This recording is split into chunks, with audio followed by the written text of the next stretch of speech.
Vous avez toujours voulu investir dans l'immobilier, mais vous trouvez ça inaccessible? Avec Realty, il est possible de générer des revenus récurrents en quelques clics en investissant dans l'immobilier fractionné aux États-Unis. Vous recevez vos loyers toutes les semaines. Le plus avec Realty, c'est que vous n'avez pas à vous occuper de la gestion d'un bien immobilier. Ce spot vous est présenté en collaboration commerciale avec Realty. Lancement des ETF Ethereum Spot. Doit-on s'attendre à un sell de news?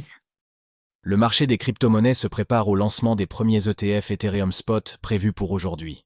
Cet événement, tant attendu par les investisseurs, pourrait déboucher sur un phénomène.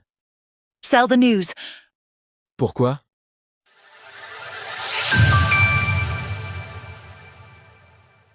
ETF Ethereum Spot, un lancement prévu pour aujourd'hui. Après des mois d'anticipation et de spéculation, les ETF Ethereum Spot pourraient enfin arriver au cours de la journée du 23 juillet 2024. Cet événement majeur devrait faciliter l'accès des investisseurs institutionnels et particuliers à l'Ether, ETH, la deuxième plus grande crypto-monnaie du marché crypto en termes de capitalisation boursière. Cependant, certains analystes s'interrogent sur l'impact potentiel de ce lancement sur le prix de l'ETH.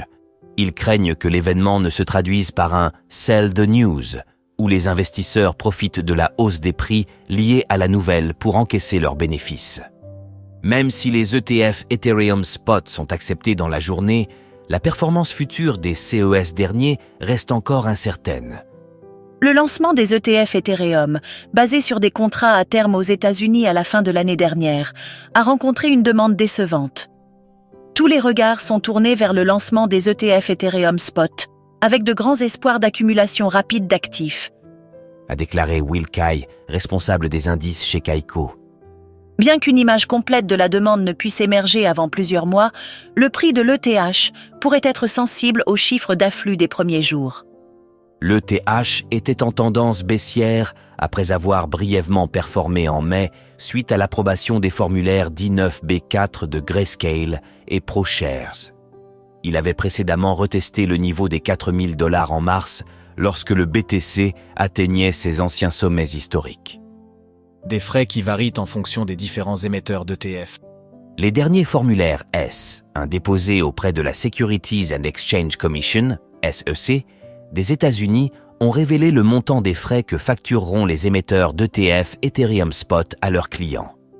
Même si Grayscale maintiendra les frais pour son ETHU à 2,5%, la société proposera également son nouvel ETF Ethereum Spot, le Grayscale Mini Trust, avec les frais les moins chers du marché, 0,15%. Pour attirer les premiers investisseurs, la plupart des émetteurs ont opté pour des exonérations de frais temporaires sur leur ETF. CES exonération varie de 6 mois à 1 an ou jusqu'à ce que les actifs sous gestion atteignent un certain seuil, entre 500 millions et 2,5 milliards de dollars par exemple. Cette guerre des prix met en évidence la concurrence féroce qui règne sur le marché des ETF crypto. Les émetteurs opèrent avec des marges serrées, ce qui pourrait expliquer la décision d'Ark Invest de se retirer de la course aux ETF. De son côté, Bitwise a annoncé reverser 10% des profits de son ETF ETH Spot pour les développeurs d'Ethereum qui travaillent en open source. Retrouvez toutes les actualités crypto sur le site cryptost.fr.